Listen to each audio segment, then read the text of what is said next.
My girlfriend of 3 years, in front of her best friend, pointed a finger right at my nose and spat. You're a broke loser. You make $5 grand a month. You can't even afford one of my lipsticks. My ex used to buy me Hermes on a whim. And you? You won't even splurge on a decent bag for me. Get lost. Stop wasting my time while I'm trying to find a sugar daddy. I glanced at the Cartier ring on her finger, the one I had just given her. I thought about the months I'd spent scraping by, saving every penny for her. A pang of pain hit my chest, but I just nodded out of habit. All right. Then, clutching the $500 million winning lottery ticket in my pocket, I turned around and walked away. My girlfriend didn't know that my father is the chairman of the largest investment firm in the United States.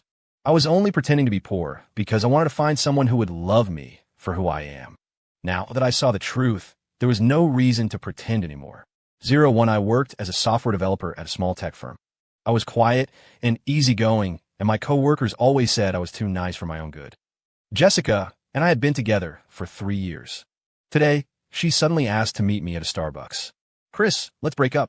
The words slipped from her bright red lips like ice cubes. What? I was stunned. Just yesterday, she was showing off the Cartier ring I bought her on Instagram with a caption about how she'd finally found the one. Why? You really don't know. Jessica sneered. Her best friend, Kayla, chimed in from beside her. Yeah, seriously, Chris. You make, what, $5,000 a month? That doesn't even cover one of Jessica's lipsticks. Her last boyfriend bought her Hermes whenever she wanted. And you? In 3 years, you haven't bought her a single designer bag. I looked at the Cartier ring on Jessica's hand. It had taken me 6 months of my salary, plus a maxed-out credit card to buy it. For $1,000. It would take me a year to pay it off. Jessica, haven't I been good to you for the past 3 years? Good. She scoffed. Is that what you call good? Every date is at some cheap diner. When we go to the movies, you only buy tickets for the matinee. Every gift you give is bargain hunted. Do you know what my friend's boyfriend gives her? $15,000 a month for pocket money. And you? You wouldn't even take me to a Michelin star restaurant. Kayla fanned the flames. Jessica, stop wasting your breath. Leo is waiting for you downstairs, and he's driving a Ferrari. Jessica stood up, looking down her nose at me. Chris, a broke loser like you will never be good enough for me. Get lost now, and don't get in the way of me finding a real man. With that, she grabbed her new Chanel bag and turned to leave. I took a deep breath and pulled a lottery ticket from my pocket. This, I just won. Jessica glanced at it, her expression dripping with contempt. Please, a lottery ticket? You think you won a few million? Keep dreaming. It's not a few million, I said calmly. It's 500 million. Jessica and Kayla froze. But a second later, they burst into shrill, ugly laughter. Ah, Chris, are you insane? 500 million? Why don't you just say your dad is the richest man in America while you're at it? I thought for a moment, then answered seriously, not the richest, no. He's just the chairman of Sterling Global, the country's largest investment firm. Puffed. Kayla was bent over, laughing. Jess, your ex is a real piece of work, making up fantasies because he got dumped. Jessica's eyes were filled with disgust. Chris, if you really had $500 million, I'd get on my knees and call you daddy. But too bad. A loser is a loser, and all you can do is dream. I looked at their smug faces and said flatly, don't regret this. Then I got up and left. Behind me, I heard Jessica's sharp voice yell, and don't forget to pay me back for the Cartier ring. People who are broke shouldn't be living beyond their means. I didn't look back. 3 years. It took 3 years to finally see this woman's true colors. At least I only wasted 3 years of my life. She, on the other hand, was about to lose the chance to change hers forever. 02, after leaving Starbucks, I went straight to the State Lottery Commission office. When the staffer saw the numbers on my ticket, his hands are shaking. Sir, you've really won the $500 million grand prize. Congratulations. Will you be making a donation, sir? Many winners choose to donate a portion to charity. I thought about it. Donate $20 million. Deposit the rest into my account. Once the paperwork was done, I gave myself the day off. It felt good, not having to worry about money for the first time in 3 years. I drove to the most luxurious mall on Michigan Avenue, planning to buy some decent clothes. For the last 3 years, trying to save up for gifts for Jessica, I hadn't bought a single item of clothing for myself that cost more than $30. Good afternoon, sir. Can I show you some of our new arrivals? A sales associate greeted me warmly. Her name tag read Sophia, sales associate. Unlike the other salespeople who sized you up the moment you walked in, she was genuinely friendly to everyone.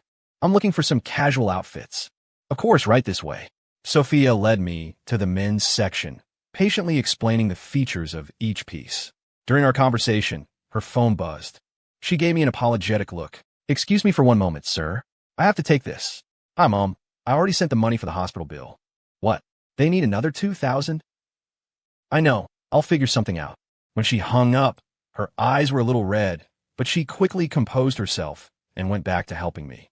I picked out a few complete outfits, totaling over $12,000.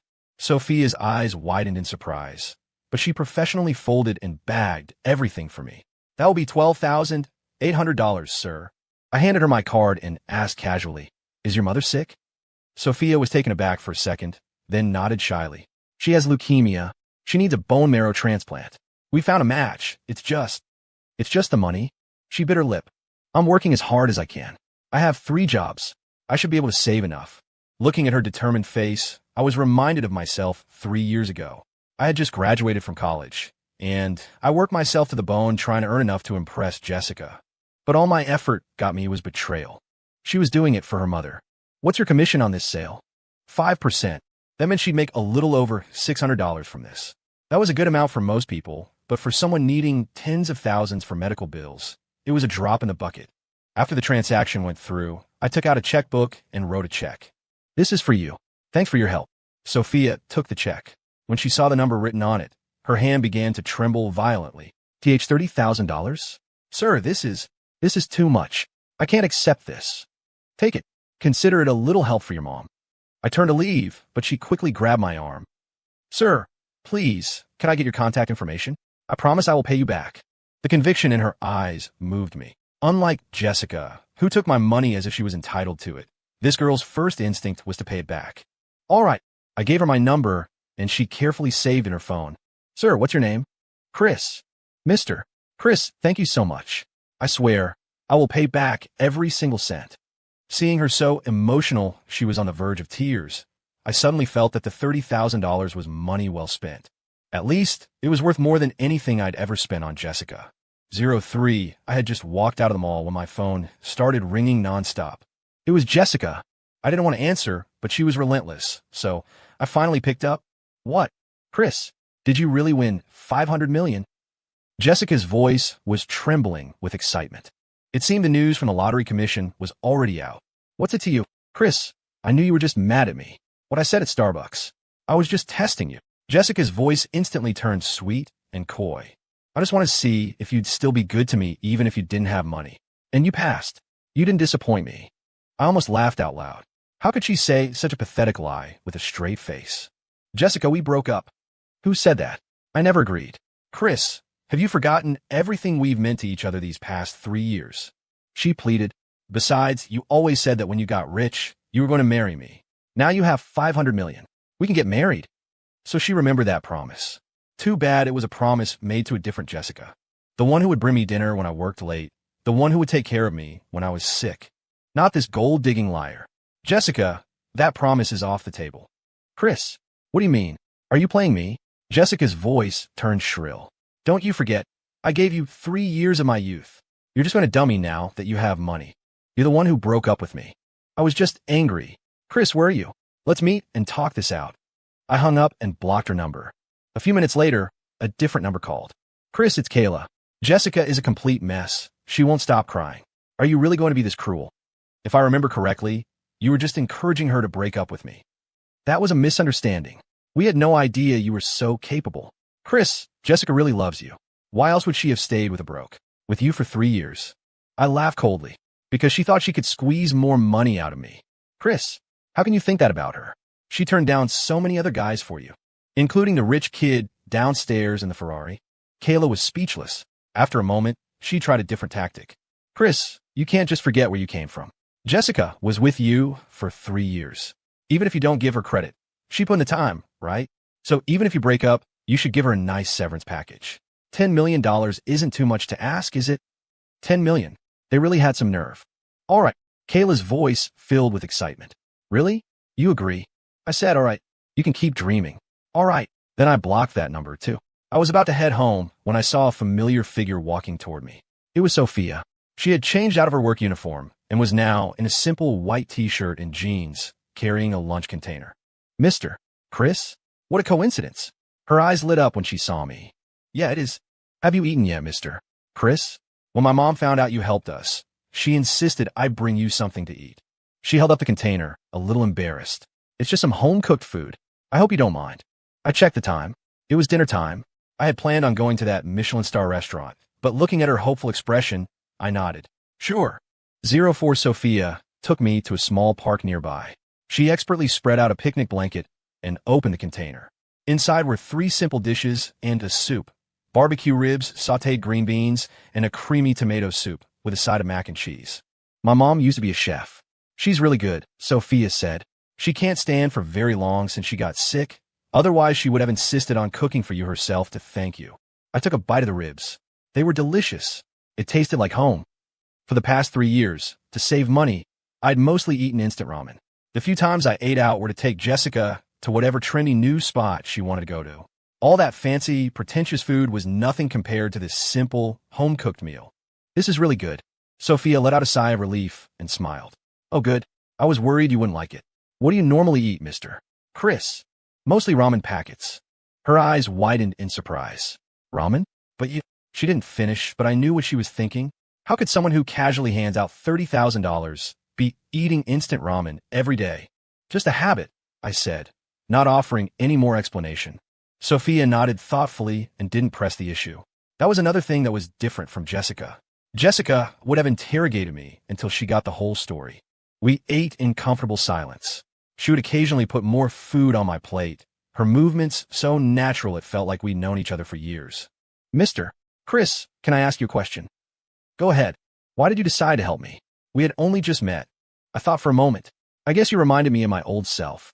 Your old self? Yeah, working my ass off for someone important to me. And what happened? I found out some people aren't worth it. Sophia was quiet for a moment. Was it your girlfriend? Ex-girlfriend. I'm sorry, I shouldn't have asked. It's fine. It's all in the past. Just then my phone rang.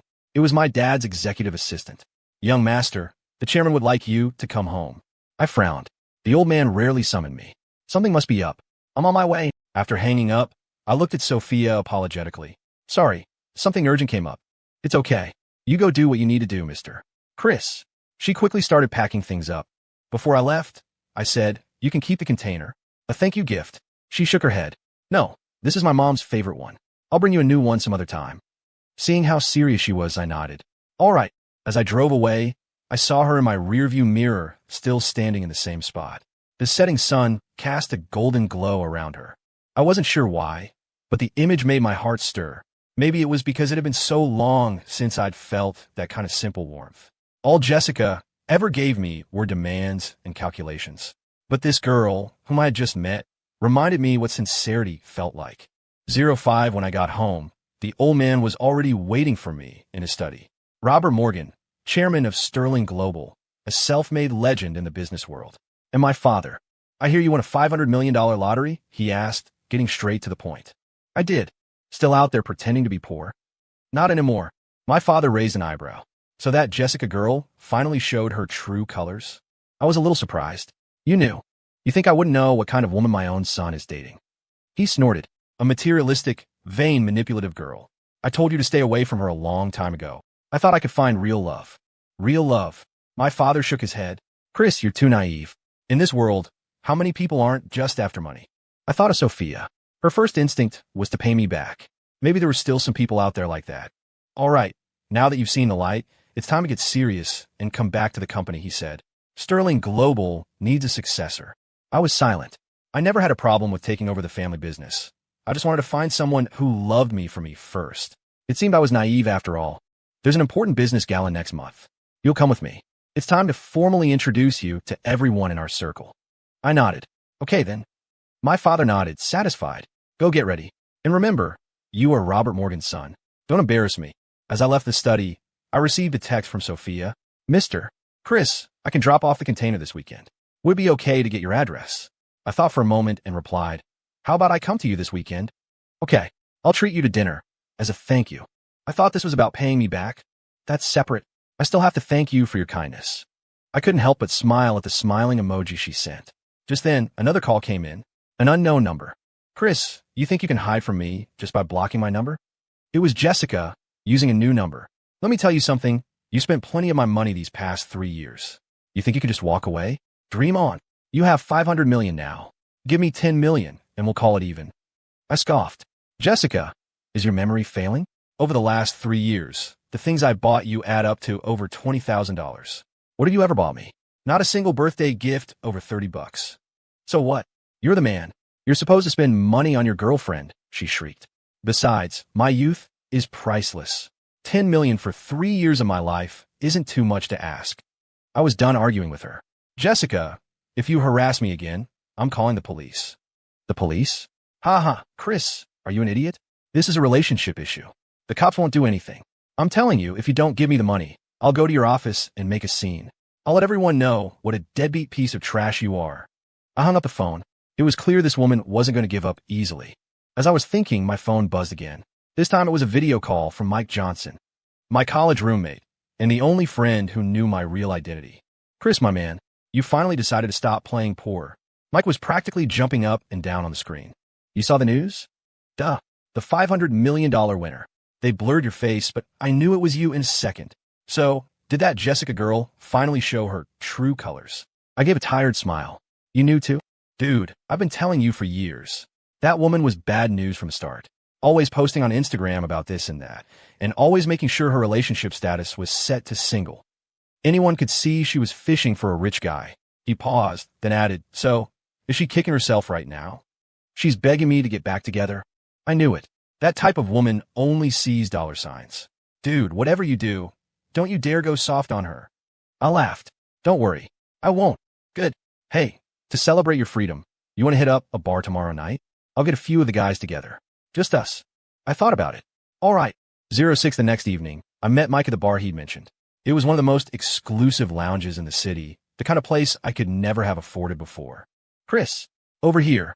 Mike waved me over to a VIP booth. A few of our other college friends, all good guys, were there with him. Congrats on escaping the psycho man. Jessica never deserved you. Seriously, all she ever did was ask for things. They all started talking at once.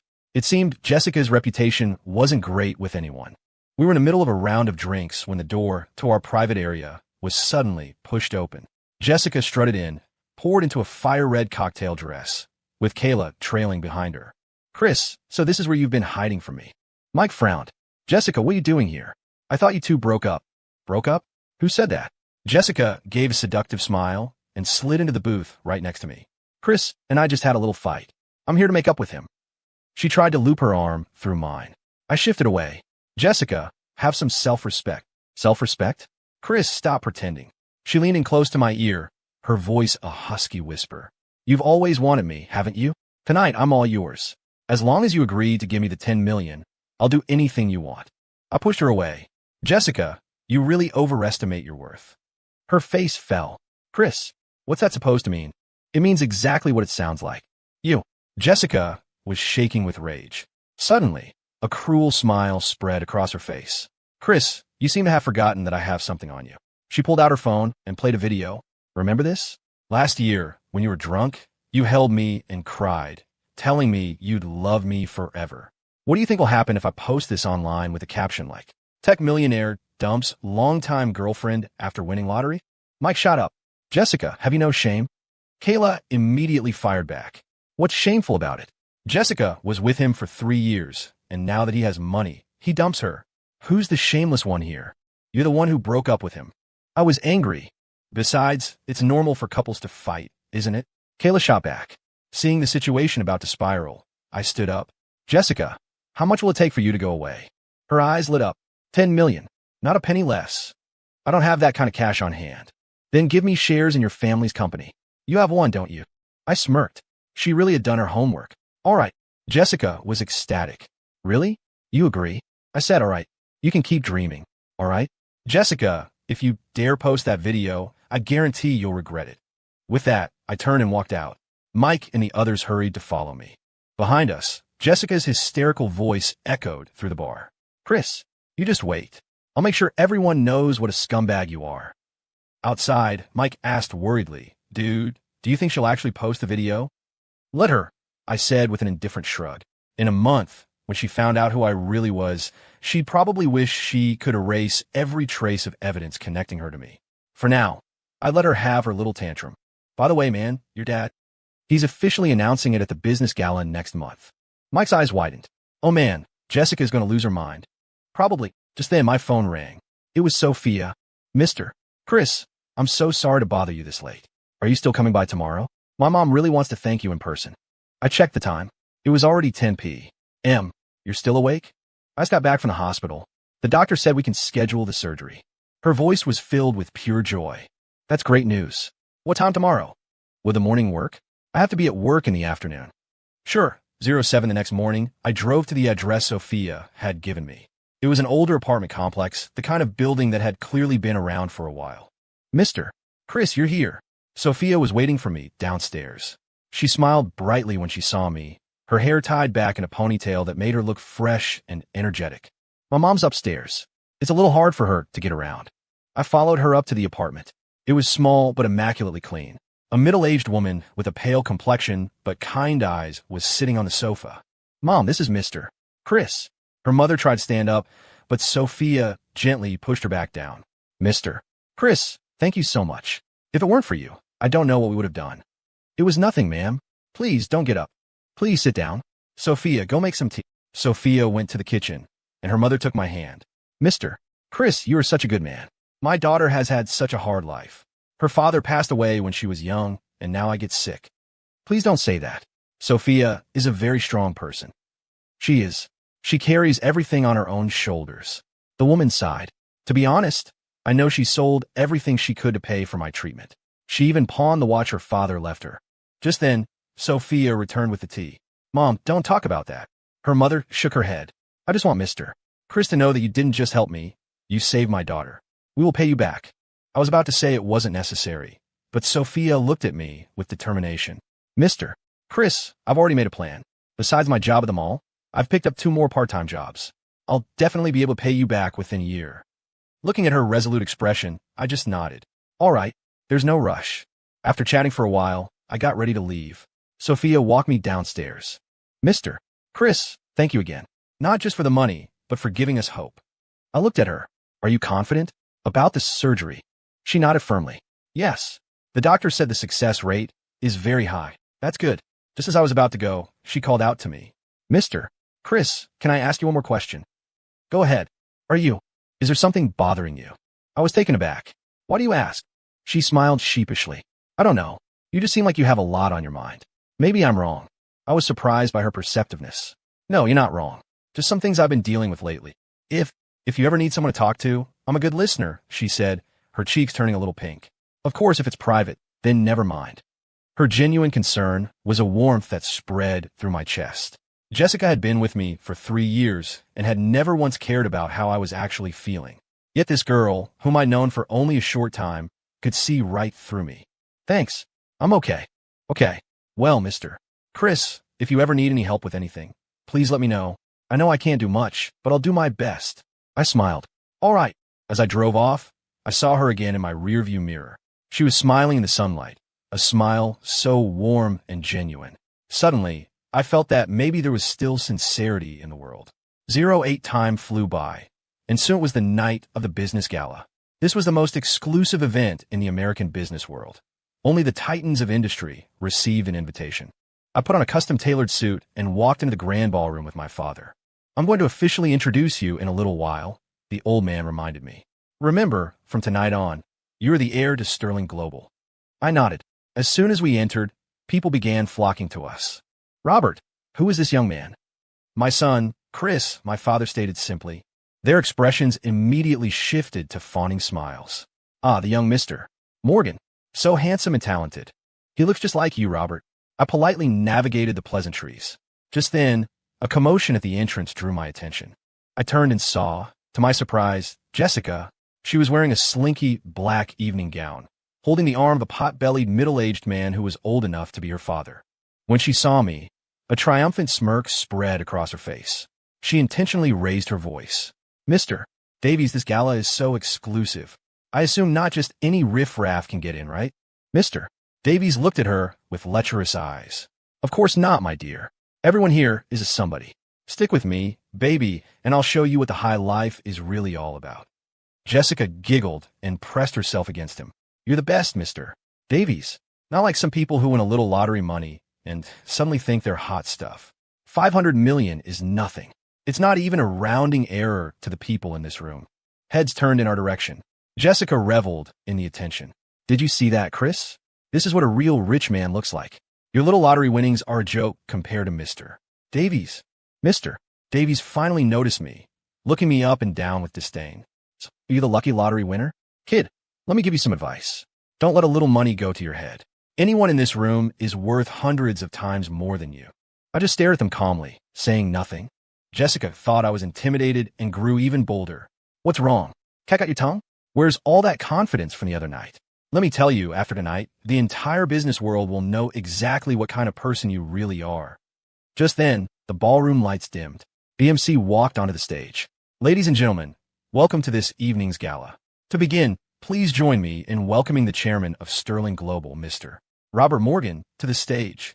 My father walked onto the stage, his gaze sweeping across the room. Everyone, thank you for coming. Tonight, in addition to our usual business, I have a special announcement to make. My son, Chris Morgan, will be officially joining Sterling Global as Executive Vice President. Please welcome him to the stage. All the spotlights in the room converged on me. I calmly walked to the stage and stood beside my father. The entire ballroom was silent for a beat. Then, it erupted in thunderous applause. Only Jessica and Mr. Davies stood frozen in place, looking as if they'd been struck by lightning. The color drained from Jessica's face, her expression shifting from triumph to shock, then to a ghastly white. Her lips trembled, but no sound came out. I took the microphone. Good evening, everyone. I'm Chris Morgan. Some of you might recognize me. I was fortunate enough to win the Powerball recently. A wave of good-natured laughter rippled through the audience. But tonight, I'm here to introduce myself in a different capacity. As the heir to Sterling Global, I look forward to getting to know all of you. The applause thundered again. As I walked off the stage, I passed by Jessica. She suddenly lunged forward and grabbed my arm. Chris, you're the heir to Sterling Global? Why didn't you tell me? Why did you lie to me? I shook her hand off. I seem to recall I did tell you. You're the one who told me I was dreaming. Jessica's mind flashed back to our conversation at Starbucks. Her legs gave out, and she collapsed to the floor. The Mr. Davies beside her was already pale with terror, too scared to speak. Sterling Global? He was the head of a company that Sterling Global could crush overnight without a second thought. And he had just been insulting its heir. Mr. Morgan, it was all a misunderstanding. This woman, she was provoking me. Mr. Davies immediately threw Jessica under the bus. I don't even know her. She was the one who wouldn't leave me alone. Jessica stared at him in disbelief. Mr. Davies, how could you? Get away from me. I have no time for gold diggers like you. He spat, kicking her away before turning to me with a pathetic, fawning smile. Mr. Morgan, if I could just explain. I ignored him and walked away. Behind me, I could hear Jessica's heart-wrenching sobs. Chris, I was wrong. Please forgive me. We were together for 3 years. You can't do this to me. Security quickly arrived and dragged her out. Throughout the entire ordeal, not a single person showed her any sympathy. Everyone in that room was sharp enough to see exactly what had just happened. A gold digger getting what she deserved. 09, after the gala, I drove off by myself. I had just gotten into my car when I got a text from Sophia. Mr. Chris, my mom's surgery was a success. The doctor says she's recovering very well. Seeing the smiling emoji she sent, I'd like to treat you to dinner. Not as a celebration, just as a thank you. I thought about it. All right. Half an hour later, we met at a small, family-owned Italian place. Sophia had clearly made an effort to dress up. She was wearing light makeup and a pale blue sundress. Mr. Chris, you look really handsome tonight, she said, her eyes lighting up when she saw me in my suit. I was at a gala. Oh, you must be exhausted then. Should we go somewhere quieter? She asked with concern. This is perfect. And it was, compared to the glitz and noise of the gala, I preferred this simple atmosphere. The food arrived, simple, classic dishes. She looked a little shy. I was going to take you to a fancier restaurant, but I had a feeling you might prefer something like this. I smiled. You were right. During dinner, she told me all about her mom. When she talked about happy memories, her eyes sparkled. I listened quietly, chiming in here and there. It was strange, but being with her, I felt more relaxed than I had in years. Mr. Chris, am I talking too much? She suddenly asked, embarrassed. Not all. I like listening. She blushed. Mr. Chris, I've actually been wanting to ask. What is it that you do? I considered it for a moment. I guess you could say, I'm taking over the family business. Oh, that must be a lot of pressure. She didn't press for more details, which I appreciated. By the way, about paying you back, I have a plan, she said, earnestly pulling out a small notebook. I did the math. After my mom's medical bills and our living expenses, I can pay you back $2,000 a month. I'll have it all paid off within a year. Looking at her serious face, I suddenly asked, what if I said you don't have to pay me back? She froze for a second, then shook her head firmly. No, I couldn't live with the guilt. Mr. Chris, I know you're a good person, but I can't take advantage of you. Even if it's not a lot of money to you, it's important to me. I nodded. All right. After dinner, she insisted on walking me to my car. Mr. Chris, thank you for having dinner with me. I know you must be really busy, so taking the time to. Sophia, I interrupted. Yes, next time dinner's on me. She just stared at me, stunned. It took her a moment to process what I'd said. Oh, really? Yeah. Okay. She nodded vigorously, a brilliant smile spreading across her face. As I drove away, I saw her in my rearview mirror do a little happy jump on the sidewalk, like a kid who had just been given candy. I smiled. Maybe this was what I had been looking for all along. Not the calculated, transactional love that Jessica offered, but this simple, pure kind of happiness. My phone rang. It was the old man. Kid, where'd you run off to after the gala? Had something to do. Was it about that Jessica girl? I heard she caused a scene at the entrance for an hour after they threw her out. Has nothing to do with me. Good. That kind of woman isn't worth your time. He paused, his tone softening slightly. Chris, you're not getting any younger. Do you want me to introduce you to some nice girls from good families? I thought of Sophia's smile. No, thanks. I can handle it myself. Okay then. Suit yourself. After I hung up, I checked the time. It was late. The 3-year mistake was finally over. A new chapter of my life was just beginning. Maybe fate worked in strange ways. It gave me $500 million, not so I could become the person Jessica wanted me to be, but so I could meet the person who was truly worth it. On that thought, I sent a text to Sophia. Are you home safe? A reply came back almost instantly. I am. You drive safe too, Mr. Chris. Smiling face with smiling eyes. Looking at the smiling face on my screen, I smiled too. Yeah, drive safe. The road ahead was long, but this time, I wasn't going to make the same mistake again.